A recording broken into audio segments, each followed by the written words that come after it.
Hi there, in this quick video, we'll learn how to add more encoder workflows to a Switchboard account. Let's begin. At the top of the Switchboard Confidence Monitor, click on the down arrow.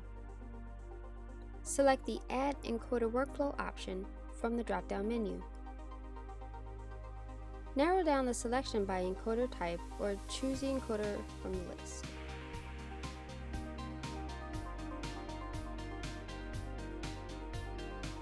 Next, follow the prompts on the pop-up window to configure the encoder with your Switchboard account, or press Finish and save this step for later. Let's continue. Choose the region nearest your location.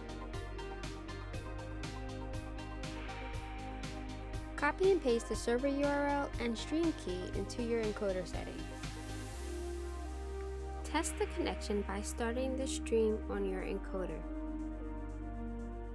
Video should start to play in the preview window. Press Finish.